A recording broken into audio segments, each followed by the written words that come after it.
Yep. Okay, hi Mark. Hiya. Mark, do you want to introduce yourself? Yeah, hi, I'm Mark. I don't know what would you like to say. Okay. Basically, we sold your business for you, didn't we? Right, Mark? yes. And before then, you've had quite an extensive background in different types of businesses. Yeah. A while ago, back in a different life, maybe you owned a hair salon. That's correct, yes. Yeah. And that one, you didn't manage to sell it. The lease ran out, didn't it? With that one. Yeah, basically, yeah, it was out of my hands. We did have a buyer for that business, which was quite easy because it was someone in the salon, as a stylist that was there that was expressed an interest in it, and we were happy to sell it to her if that was possible. But unfortunately, circumstances we couldn't do it, so we had to. Actually, I had to digress into a different type of business. So we started doing online businesses. And up until you sold this business, all the other businesses that you've had, obviously the salon and the other online businesses, the 2 or 3 online businesses that you had, That's right. You actually found buyers for yourself on those, didn't you? Yeah, I was able to, because they were smaller businesses, no complications, they're quite simple businesses and not worth massive amounts of money, so I felt that I was able to sell them quite easily myself. Okay. And that did turn out to be the case. And explain a bit about High Drugs, the business that we sold for you. When was it started? We started High Drugs about 4 years ago. Okay.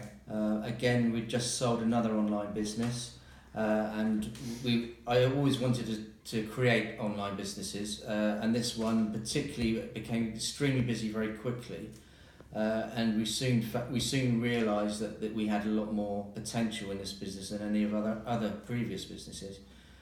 So when it came to the stage that we were kind of overrun with work, we decided this was a great time to sell it. And that was in 2000. That was in March of this year, around sort of February, March of this year. Okay, and what were your reasons for wanting to sell it? Basically, the business has got a little bit. We always wanted to sell because that's what I tend to do. I tend to start business, create a business, online businesses, and then I sell them after. When they've become successful and they're making enough profit, then I usually sell them. With this one, we weren't quite sure because it was a very successful business, and we were at the stage where we could have quite easily taken it to the next stage and got premises and moved it on further. But I decided that my best way forward was to keep doing what I knew what to do, and that's creating online businesses. So I decided that it would be a good idea to move it on, or at least find out what it was worth, because we didn't really have any idea what the business was worth, to be honest. Okay. We're not particularly money orientated. We don't understand how much our business is worth just by looking at the accounts. We don't understand the process, so we needed companies to explain to us how it all worked. Okay, and you then went to see a few agents, didn't you? You had a chat with a few agents, got valuations done. I basically went onto an online tool that gave you about, I reckon it must have been like 50 agents, at least 50 agents, and you put your email address in. That was a big mistake, to be honest, because I just was inundated with calls from agents, and when you're busy, that's the worst thing that you can do, to be honest. And then you and I had a conversation in March where we discussed a potential value for the business and how we would market it. And at that time, you decided to go with a different agent. Yeah, we had we had about 3 agents that we liked the sound of. As I said, I had previous experience, so I knew some of the online companies that we previously sold through. So I checked them out to see who was advertising on them, and I chose 3 companies that I thought that they looked fairly good in marketing wise, so I took them, and one of them came around to see me. I'd spoken to you on the phone. I'd liked the way you dealt with it. I liked what you had to say, but the reason I chose the other one was because they came face to face, but it turned out that they actually didn't produce the marketing side of things that I was expecting, so it wasn't long before I dropped them, to be honest. Okay, so that was in March, and then in June you approached me again, And then obviously we needed to help you get yourself out of the contract with the agent. Yes, that's right. Yeah, that's right. We were under a contract. Unfortunately, I didn't do the due diligence that you're supposed to do with these things. I didn't read through the contracts properly, and I had unfortunately locked myself into a contract which. But they were very good, weren't they? They're very accommodating. Well, it's only because you explained to me that the scenario and what you might be able to do to get out of the contract, and that's exactly the way I approached it. Great. And we were able to get out of the contract, so then we were able to instruct you. Okay. And did you notice a difference when we finally got things going for you in sort of mid-June? Did you notice a difference in the service? What particularly did you feel was a lot better? Yeah, I think the explanation of the whole process, and it was your knowledge that I was particularly impressed with in terms of the structuring of companies' tax position that you're likely to be in, and how to sell the business, whether it was an asset sale, whether it was a share sale, that type of thing. I had no sort of prior knowledge about, so that was particularly. For me, that's one of the highlights, really. Okay, great. And response times and things. I mean, we like to try and offer a very personalised service for the clients. Did you feel that you were looked after in that way? Did you feel that we were always there for you? Yeah, because I mean, you're always at the end of the phone, and if you weren't, if your answer phone was on, you'd soon get back to me, or someone else would get back to me. Right. But it was obviously being able to speak to you one-to-one all the time. There's no one else involved. Pretty much. That was really good.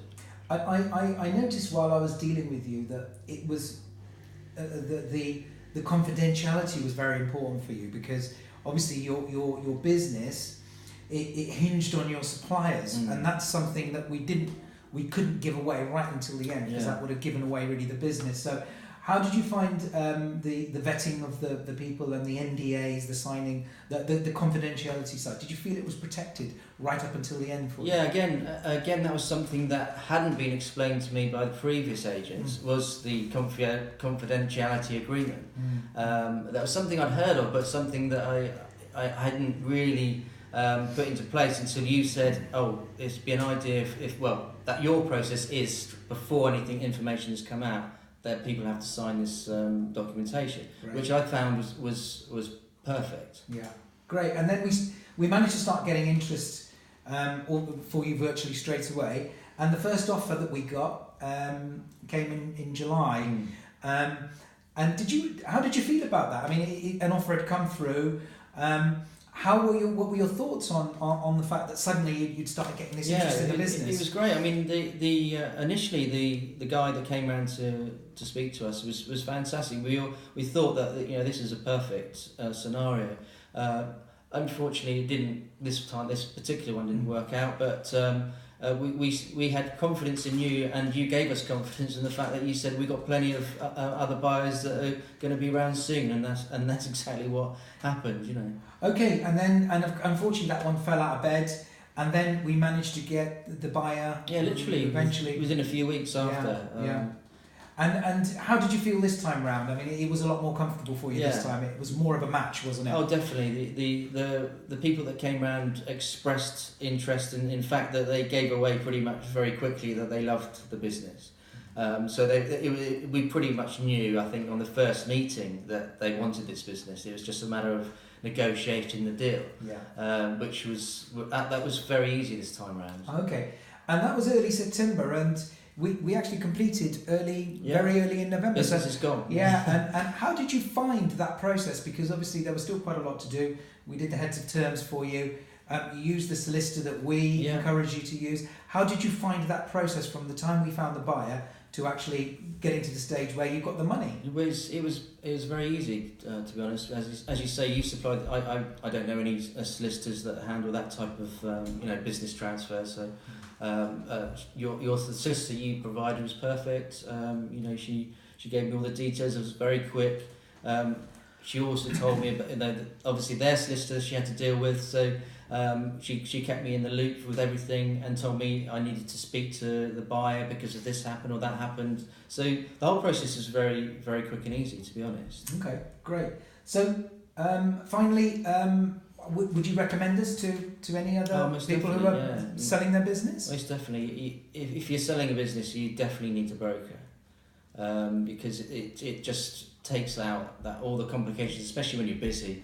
You don't need to be dealing with people on a day-to-day basis and answering questions, which I found that was quite tough when you having to answer loads and loads of questions, by buyers. The broker is the way forward. And how do you feel now you've sold your business? Very happy, yeah. Very happy, extremely happy. Yeah, we're just on to the next one now. Okay, great. Okay, Mark, thank you very much. No problem, thank you. Okay, thank you.